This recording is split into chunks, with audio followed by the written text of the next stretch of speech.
출산 어때? 세금이 많이 나온 건 나의 잘못이 아니에요. 우리는 그런 거 휘말리면 안 되고. 누누이 말씀을 드리겠지만요. 즐겨찾기 꼭 저장해두세요. 큰일 나지 않습니다. 자, 그렇게 해야지 살아가는 거 아니겠습니까?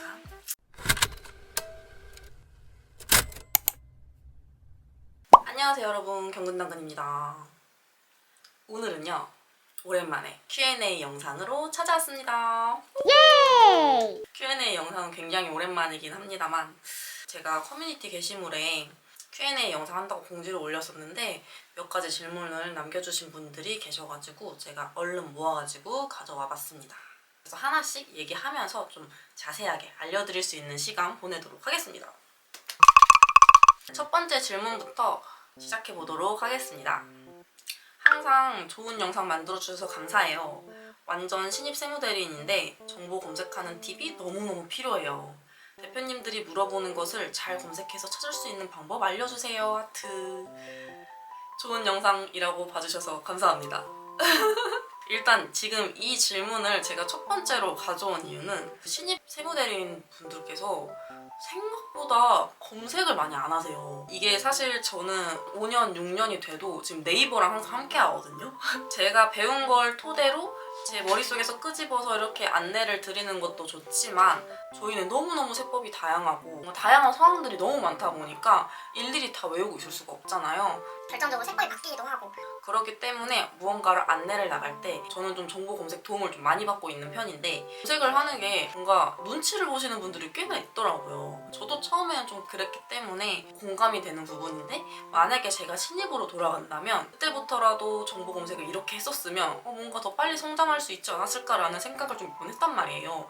근데 마침 이런 질문을 남겨주셔가지고 제가 냉큼 가져왔습니다. 제가 아까도 말씀드렸지만 첫 번째는 무조건 네이버예요. 우리가 가장 가장 빠르게 정보 검색을 할 수 있는 곳은 어디인가요? 네이버 아니면 구글이잖아요. 구글 같은 경우도 좋기는 하지만 저는 네이버를 더 많이 선호하는 편인 게 우리는 우리나라 세금을 다루는 거니까 전 네이버를 가장 먼저 들어갑니다. 근데 네이버에서도 사실상 우리는 세법이 계속 바뀌고 또 전문가들이 너무나도 다양하다 보니까 확실히 정확한 정보를 캐치를 해서 써야 돼요. 그래서 올바른 것만 딱딱 이렇게 꼬집어서 써야 되는데 그러기가 사실 쉽지가 않잖아요. 그래서 제가 드리는 꿀팁은 네이버에 검색을 했을 때 지식인이나 카페보다는 블로그 하시는 세무사분들이 되게 많단 말이에요. 세무사님의 블로그에 있는 내용을 저는 참고를 하는 편입니다. 그 중에서도 이제 가장 빠른 날짜에 포스팅을 쓰시는 게 가장 좋으세요. 엄청나게 특별한 사항이 아니고서는 세무사님들께서 블로그에 많이 올려놓는단 말이에요. 하나만 참고한다기보다는 이쪽 세무사님 거 참고해보고 다른 세무사님 거 참고해보고 적어도 2개 이상 참고를 해서, 왜냐면 해석하는 방향이 다르니까 기본적인 것들은 네이버에서 이 정도만 하셔도 다 찾아가실 수가 있는데요. 근데 이제 연차가 쌓이고 나면은 네이버에서 끝나지 않은 일들이 많단 말이에요. 그리고 이게 어느 정도 아는 지식이 많다 보면 네이버에서도 해결이 안 되는 것들이 있어요.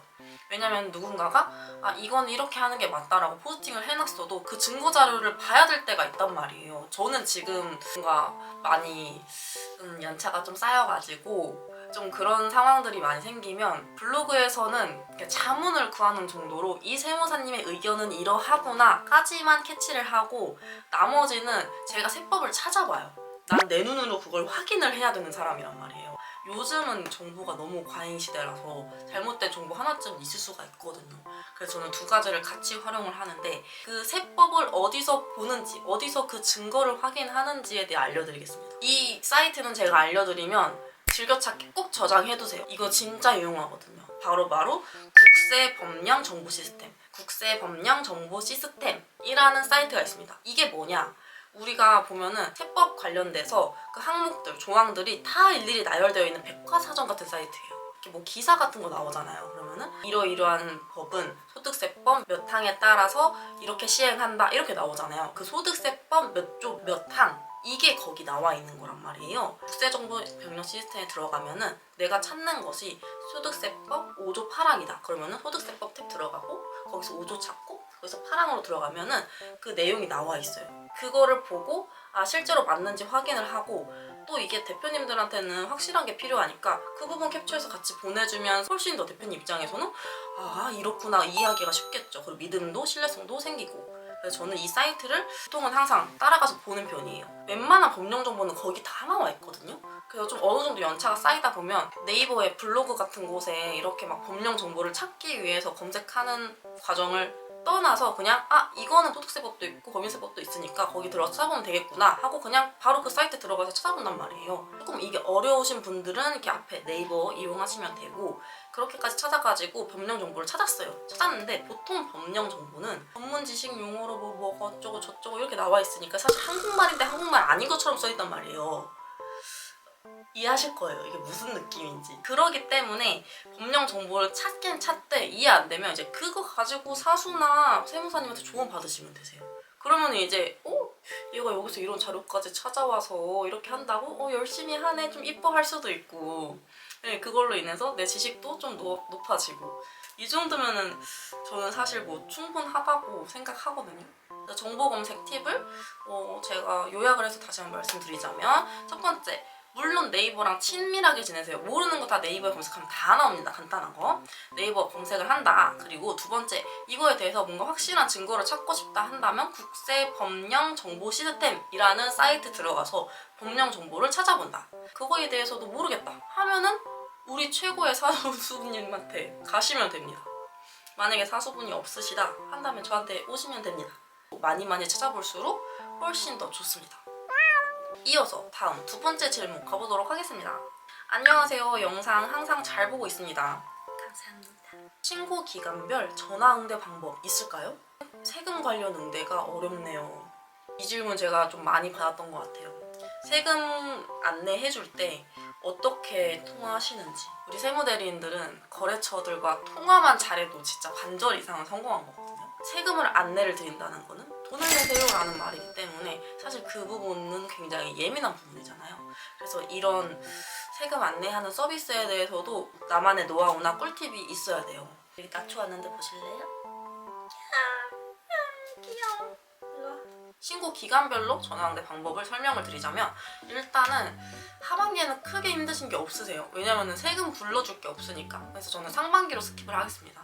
제가 몇 년 겪어보고 나서 말씀을 드리자면 세금 안내할 때 그 대표님들의 성향 차이에 따라서 세금 안내하는 방법도 좀 다르게 들어가야 돼요. 엄청 큰 기업의 법인 대표님이시다. 그러면 그 대표님한테는 사실상 세금 금액이 중요하진 않아요. 이 세금이 어떻게 나왔는지가 중요하지. 그래서 그분들한테는 좀 차분한 톤으로 전문 용어가 섞인 그런 대화 방식을 선호하시는 거예요. 보통은. 이거는 뭐 법인과 개인의 문제도 있긴 하지만 그건 너무나도 상황마다 다를 수가 있어서 왜냐면 개인 대표인데도 법인 대표님처럼 더 이렇게 하시는 분들도 계시거든요. 그래서 저는 대부분 젊은 대표님과 연세가 있으신 분들을 좀 나누는 것 같아요. 젊은 대표님은 확실히 이해력이 빠르시니까 이제 그분들한테는 그냥 내가 이 금액을 쫙 알려주고 이거에 대해서 설명해주면 대충 알아들으신단 말이에요.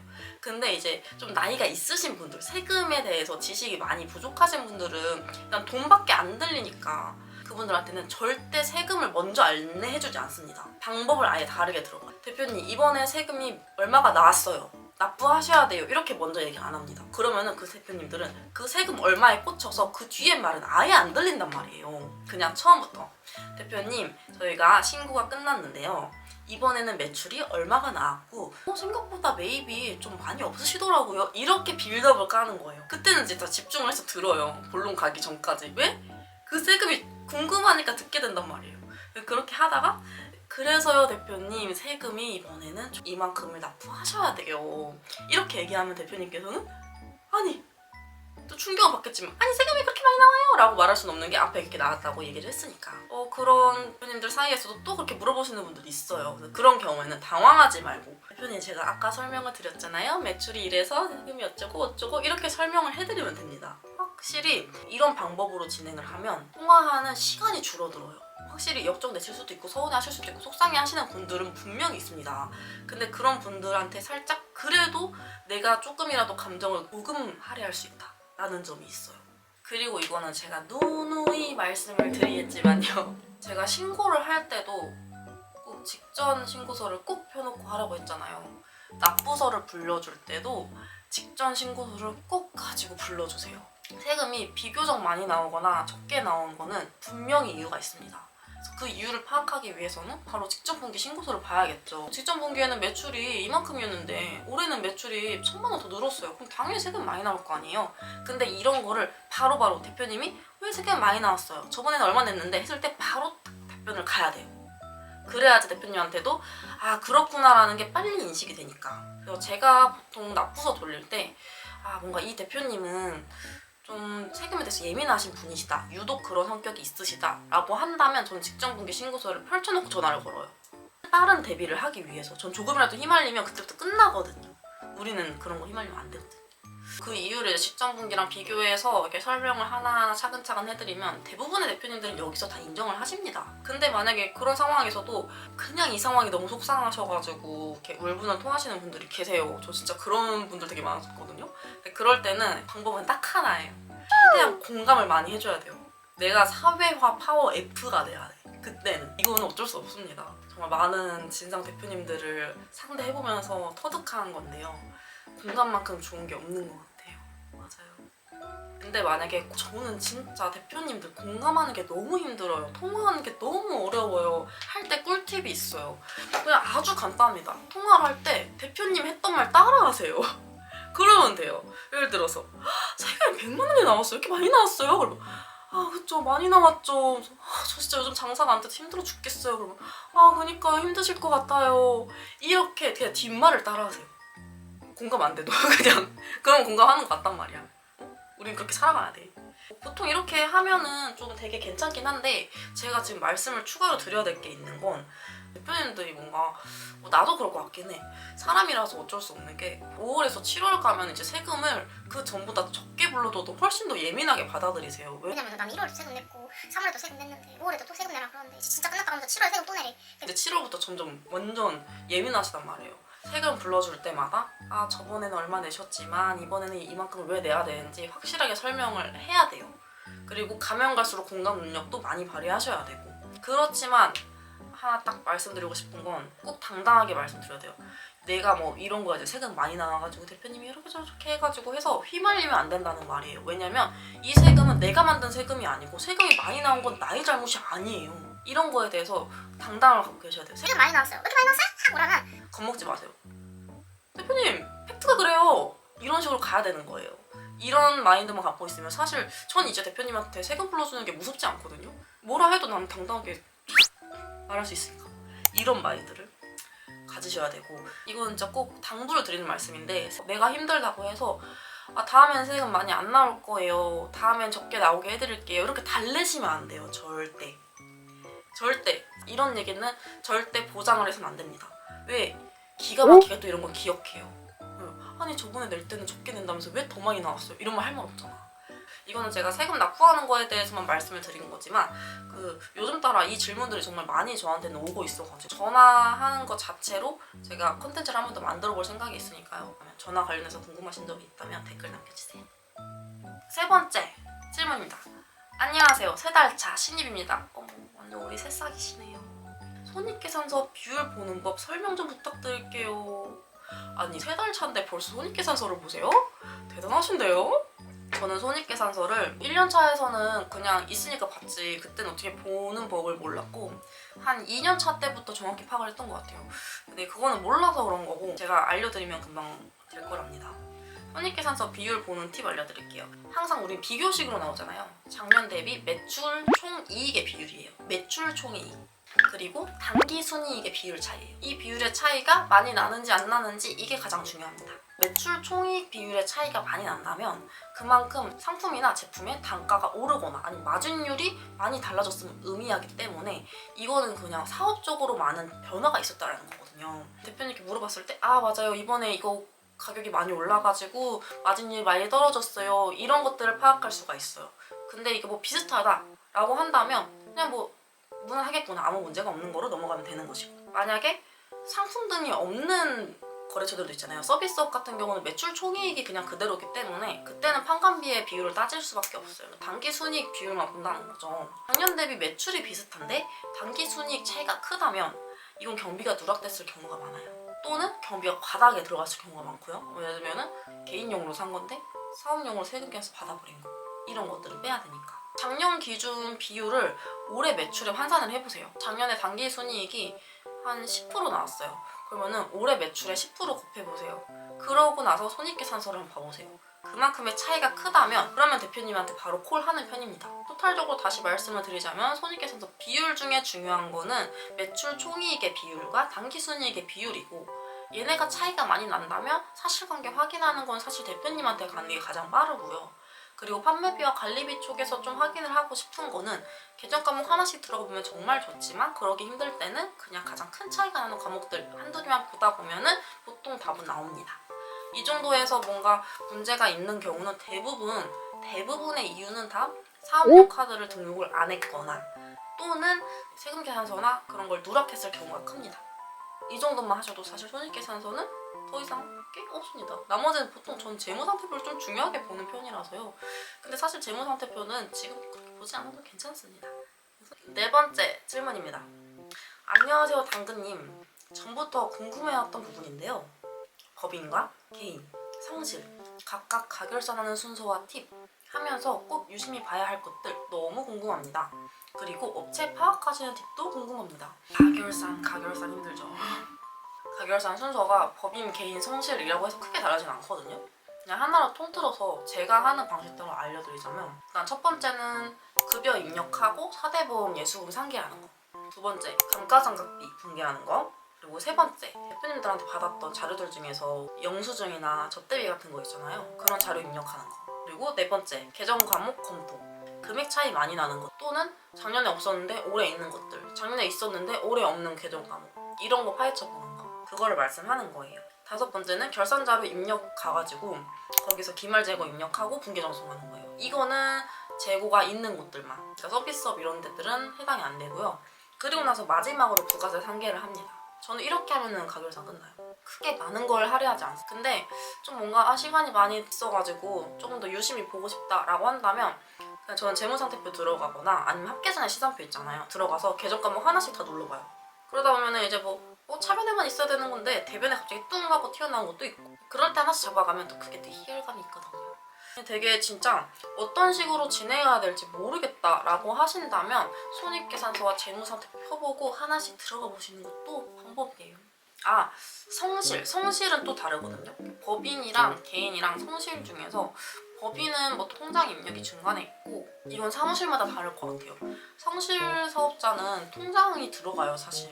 근데 통장 입력을 하는 곳도 있고 그냥 잔액만 맞추는 곳도 있거든요. 저는 대부분 다 잔액만 맞추는 곳을 갔었는데 저는 제가 그냥 자의적으로 통장 입력을 합니다. 성실도. 그게 편해요. 그렇게 해야 매출 누락도 줄일 수가 있고, 다른 거 다 똑같이 하는데 그냥 통장 입력만 들어간다. 근데 통장 입력을 하는 곳이든 안 하는 곳이든 그거는 사무실 스타일대로 따라가시면 될 것 같아요. 그리고 하면서 꼭 유심히 봐야 할 것들. 유심히 봐야 할 것들은 제가 아까 말씀드렸던 것처럼 전년도 대비 큰 차이 나는 것들 유심히 보면 되시고요. 그리고 부가세 신고서상에 있는 매출 금액과 손익계산서에 있는 매출 금액이 일치한지 보셔야 돼요. 그리고 부가세 상계할 때 안 맞는 거, 차이 나는 건 무언가가 잘못된 거예요. 무조건. 그리고 최종적으로 볼 거는 당연히 당기순이익이겠죠. 가결산 해서 거기서 끝내는 게 아니고 당기순이익 봐가지고 너무 많이 나오면은 그거는 대표님한테 피드백 가야 되는 거니까 이 가결산을 어떤 식으로 해석할 수 있는 능력을 찾아야 돼요. 그리고 업체 파악하시는 팁도 궁금합니다. 보통 업체 파악은 저는 대표님들과 통화 몇 번 하면 다 돼요. 근데 이 업체가 업종이 좀 특별하거나 내가 안 해본 업종이다 그럴 때 업체 파악하려면 저는 그냥 신고서를 한 2년치 3년치를 다 봅니다. 그냥 계속 실물 자료도 보고 전산 자료도 보고, 여기는 부가세 신고할 때 뭐가 있구나, 여기는 전산 자료만 하구나, 신고서 보는 게 가장 좋아요. 신고서랑 업체 파악 끝나면 대표님 파악 전화로 그러시면 될 것 같아요. 그리고 이제 마지막입니다. 진짜 영상 보면서 많이 배워요. 2개월 차 신입인데 숫자 입력하는 거나 거래처랑 연락할 때 제가 실수하는 게 있을까봐 그것 때문에 신경 쓰여요. 사수가 실수하는 걸 너무 싫어해서 압박감이 더 드는 것 같기도 하고요. 욕도 너무 먹고, 실수 줄일 수 있는 꿀팁과 어떤 멘탈로 버텨야 하는지 궁금해요. 이게 진짜 2개월 차라고 하니 어떤 느낌인지 너무 공감이 되는데요. 저도 지금이야 제가 이렇게 당당하게 얘기하고 하지만 저도 한 2년까지만 해도 진짜 주눅 들어있는 신입이었기 때문에 어떤 마음인지 너무 공감이 됩니다. 이게 현실적인 방법이라고 하기는 좀 애매하고 확실한 건 시간이 그거를 인정을 해줄 거예요. 처음엔 당연히 실수할 수밖에 없고 숫자 잘못 입력할 수밖에 없어요. 그렇기 때문에 실수를 안 하는 방법보다 실수를 했을 때 이걸 어떤 식으로 신속하게 대응할 수 있는지 그 대응하는 방법을 빨리 터득하시는 게 중요한 것 같아요. 저는 좀 뭔가 실수를 했다고 하면 제 탓을 절대 안 하는 것 같아요. 왜냐면은 이게 내 잘못인 게 되면 진짜 그냥 그때부터 나에 대한 신뢰를 잃어가니까 모든 것이 다 이제 대표님들한테는 믿음직스럽지 않고 조금만 잘못해도 큰 실수한 것 같고 일 못하는 것 같고 이제 그렇게 될 수밖에 없기 때문에 실수를 하게 되더라도 아 이건 나의 탓이 아니다. 프로그램 오류가 있었네요. 이런 식으로 그냥 스무스하게 넘어가는 방법도 중요합니다. 근데 이제 사수님들께서 실수하는 걸 너무 싫어해요. 사수님 눈치 보여요. 이러신다면 전 처음에 진짜 그래서 몇 개월간은 사수님이랑 눈 마주치는 것도 무서워했거든요. 말도 걸기 싫어가지고 만약에 좀 확신이 안 된다고 한다면 저는 좀 이런 방법을 많이 썼어요. 제 거 업체는 사실 신빙성이 없잖아요. 내가 한 거니까. 저는 지금도 그러거든요. 자신의 내가 이해가 안 될 때가 많거든요. 그렇기 때문에 저는 만약에 무언가가 일이 주어졌을 때 사수님의 업체를 사실 많이 들어가서 훔쳐봤거든요. 더 돈을 쓰거나 세무사랑을 쓰거나 뭐 다른 사람 거래처로 들어갈 수 있잖아요. 사수님들의 거래처를 들어가서 그대로 했어요. 그러면 대부분 한 10번 중에 7번은 오케이 되더라고요.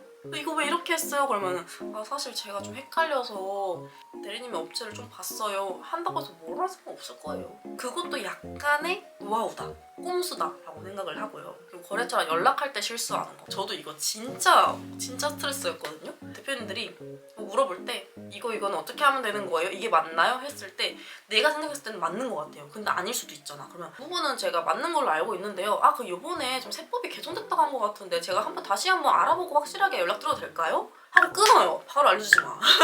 무조건. 몰라도 아는 척은 하되 알아보고 대본 짜요. 어떻게 말할지 대본 짜고 다시 전화해요. 그러면 실수 확실히 줄어들어요. 근데 만약에 내가 말한 거에 대해서도 오류가 있었다. 그럼 전화해서 대표님 이거 제가 잠깐 착각했는데요 할 수 있지만 그것도 좀 부담스럽다. 내가 착각했다는 것도 들키고 싶지 않다. 그러면 세법이 바뀌었다고 하세요. 어쩔 수 없어요. 그거는 우리가 살아가는 방법이고 세법은 바뀌었을 수밖에 없어요. 실수를 했다고 너무 어머 어떡하지 잘못 말했네? 이렇게만 반응 안 하시면 돼요.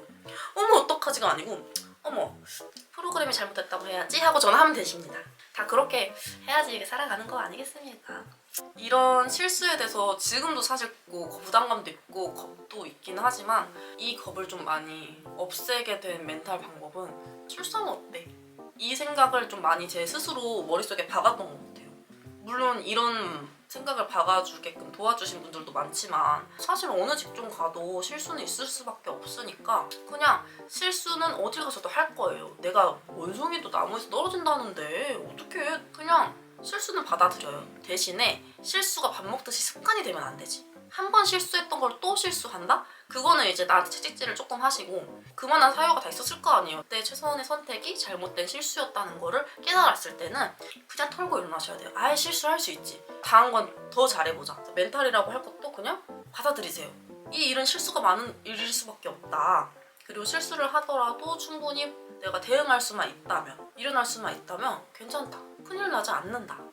너무너무 이거에 겁을 가지고 계시면 내가 잘한 것도 당당하게 얘기를 못하게 될 수 있을 것 같아요. 그래서 실수는 할 수 있으니까 그런 거에 대해서 너무 많이 신경을 쓰지 않으셨으면 좋겠어요. 실수를 해봤어도 이것도 다 나한테 득이 되고 힘이 되고 실이 되는 거니까요. 여러분, 제가 말을 너무 빨리 해가지고 제대로 알아들었을지 모르겠지만요. 5가지 질문에 대해서 제가 말씀을 드렸습니다. 그래도 여러분들께서 저한테 이런 궁금한 것들을 물어봐 주시는 게 저한테는 정말 아주 큰 힘이 된답니다. 그래서 제가 이 큰 힘을 받은 만큼 여러분들한테 또 다른 질문이 왔어도 다른 Q&A를 통해서 또 많은 도움 드리도록 하겠습니다. 혹시라도 더 궁금하신 점, 심화적으로 더 궁금하신 점이 있다면 댓글 남겨주세요. 제가 열심히 남겨드리도록 하겠습니다. 저희가 상반기까지 한 달 남았는데요. 여러분들의 상반기를 위해서 어떤 도움을 드릴 수 있는 컨텐츠를 또 많이 고민하고 있으니까요. 지금처럼만 기다려주신다면 너무 감사할 것 같아요. 이번 영상 시청해주셔서 너무너무 감사하고요. 다음 영상에서 만나요, 여러분. 안녕.